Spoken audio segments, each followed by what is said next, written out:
right, welcome back to Morning Thailand with us, Phi and Tulip. Now, moving on to the updates, as I said, of the 27th SEA Games in Myanmar. It seems that Thailand has been on the top of the chart, the medal rank, followed by Vietnam and Myanmar. And another, just to add up for more medals here, we have claimed both the gold medals in the sprint relays on the second day of the track and field competition yesterday. Now, a total of 7 gold medals were up for grabs in the athletics yesterday, with the men's and women's for multiple 100 meters relays, the day's highlights. Thailand fielded youngsters Ratanaphol Sowan Apisit Promkeo and Jirapong Meenapra with veteran Supachai Chimdi running the anchor leg, and Supachai did not disappoint with this particular competition.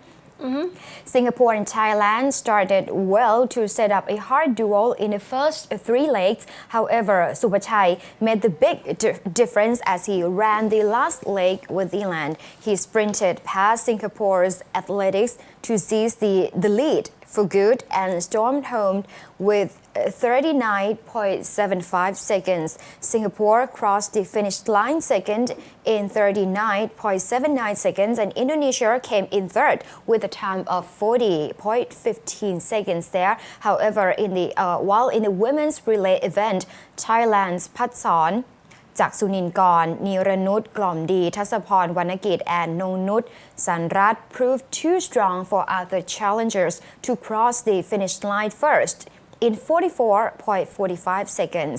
Vietnam and Indonesia finished second and third in 44.99 and 45.88 seconds respectively. And earlier, another athletic here, Pan Wat, handed Thailand the day's first gold in track and field competition with a 45.96 minutes effort in the hammer throw, meter effort in the hammer throw. And we have got the 4th gold medals in the athletics came from the veteran Wasana Winato. Thailand also made a sweep of the men's and women's sepak takraw events, and the weightlifters also fared well as well, claiming 2 gold medals for the country. Meanwhile, in women's basketball, we won the gold medal after beating Indonesia 66-52 in a last round robin match. Thailand won all 4 matches to emerge on top, while the silver and bronze went to Philippines and Malaysia. However, it seems that the Philippines are having an issue. They're trying to protest with the results, as I heard. And the other gold medal won by Thailand yesterday was in the men's traditional team blitz. Now, Thailand is on the top of the medal chart with 49 golds, 45 silvers, and 49 bronzes, followed by Vietnam and Myanmar respectively, as I said. And today, with the 27th SEA Games, we have a futsal matches, the men's futsal matches between Thai and Myanmar at around 5:30 in the evening, and also with the track relay since 8:45 until 5 p.m. in the evening. So if you got a chance to watch the broadcast, that would be a good event. It's one of the things that everywhere you go right now during the daytime, you see most places that have TV, they will have the SEA Games on. It's one of the cheer-up thing these days. Yes, amid what we have with the political going right on now. So talking about politics, we're not going there yet, but yesterday there was another news.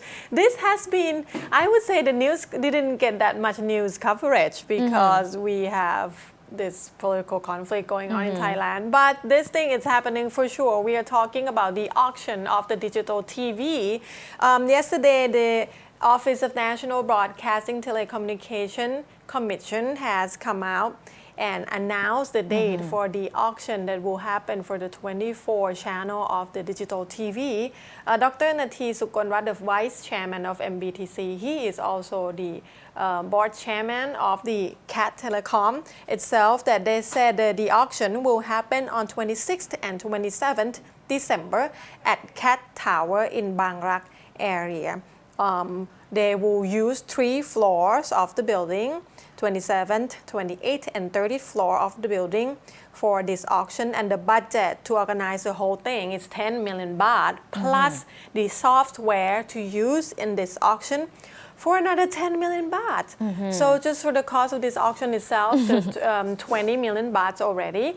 They will use 175 staff. 100 of those is NBTC staff plus 75 CAT Telecom staff. And for the 18th, this Wednesday, NBTC will invite the media, the press, to actually try in the trial run of the auction, which he called pre-mock auction. He said it will be done as if it's the real one, just so the press can get the idea what will happen on the 26th and 27th. And on the 19 and 20 December, which is this coming up Thursday, Friday, all the 29 companies that will participate in this auction will be coming in and participate in another trial run or the pre-mock auction at Cat Tower as well. So I guess just to make sure that when the real thing happen, they will go as smooth as possible. With the pre-mock, it's not just mocking. Yeah, auction, they right? call Pre-mock. it. They call it. Yeah, it's. So that would be only the staff of the NBTC, right? Not just the businesses or the person who filed for the auction. The first trial run, they will let the press participate as the auctioner to make a bid for the digital TV and whatnot, just to try to use the software. And I guess that's kind of help their staff to operate the auction also. And the second trial run, which all trial run, they call it pre-mock auction, which is, yes, that's how they call it. But the second trial will be participated by the real participants from the real auction, but it will be just a trial, just try to use the software, which is the 29th company altogether. So this will be interesting. This will be interesting. And they said that on the day that they have auction, they would not allow any electronic information. I'm not sure why, but I guess for security of the information, because they don't want outside people to have any clue what's going on, or they don't want any participants to know what other is doing. So Dr. Nathi said that each company will allow to bring in their business plan, not more than 10 pages of the A4 business plan. And like I said, they don't allow any electronic information. But obviously we've got more information on the front pages once the event is done, because this is the first time that we've got an auction for a TV digital. Yes. And with a very high budget there. A lot of money. It will be interesting, I would say. Yes, of course. One more big issue here that we have to focus on is the upcoming election, whether or not it's up on the 2nd of February. But yesterday, 5 new commissioner of the Election Commission has already been sworn in, led by Kun Supachai Somjaran, the Election Commissioner, Kun Somchaiศรีสุทธิยากร Kun Bunsong Noi Sopon, Kun Thirawatt Thira Rodwit, and Kun Prawat Ratanapian, all 5 new members of the Election Commission that has recently been royally appointed and endorsed. And after this particular swearing-in ceremony, that is said they would hold a fair election and would be meeting with all the election regulations. After that, around 2 p.m. at the Centara Hotel in Government Complex on Jangwatana Road, Kun Supachai Somjaran, the EC President,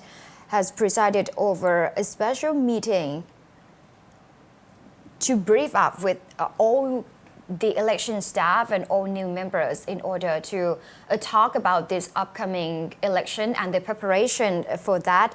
That is, say they are ready to hold the election, and with the objection from the protesters saying that there would not be and election, they asked all the protesters and all the opposition to think again because this will be for the benefit of the country.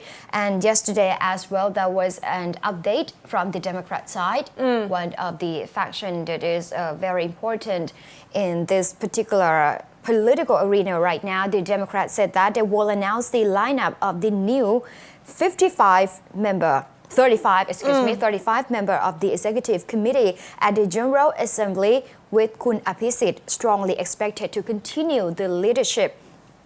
This is one of the spotlight here because the Democrat Party, it seems that they had been divided into two factions within the party. One of them supported the election and they said they will be filling in candidates for the upcoming election. However, another side said that they would be supporting the reform proposed by various factions of the society right now. And so whether or not the Democrats will send candidates into the general election on February the 2nd is still a question. But some of the veteran politicians that have already voiced his opinion yesterday is Kun Korn Jatikavanit, the veteran Democrat MP, said that he would not be accepting any position in the executive committee during the new election on Wednesday, because he is one of the person who's supporting the reform of Thailand. And he's the one that opposed the idea of the MP resign and whatnot. Yes. He has been pretty outspoken about the whole thing.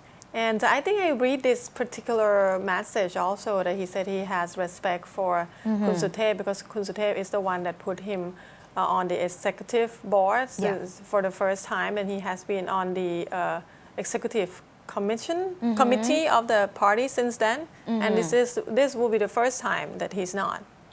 Yes, and Kun Korn has a very big stronghold in Bangkok. Yeah. It will be very interesting. And I think we're still not sure yet whether Democrat will run in this coming up general election, right? They will have a vote for it. And Kun Alongkorn Polabut, one of the party MP, former MP, said that Democrat will explain to the public whatever decision they are making and why after the meeting on Wednesday. However, he said that the party must not forget the need to reform and restructure to make it competitive in the battle with the Pheu Thai party in the upcoming election. So that would be good if the Democrat Party would reform, because many people say this is the time that the party might make some changes, including new faces as well. Will be interesting. So we're going to take a short break. When we'll come back, we have an update on the trial involved Suthep Thaugsuban as the director of CIES, not the protest this year. This is about 3 years ago. All right, and with that, there is an issue of the protesters pressuring two caretaking ministers to resign over their role in the red shirt gathering. So please stay tuned.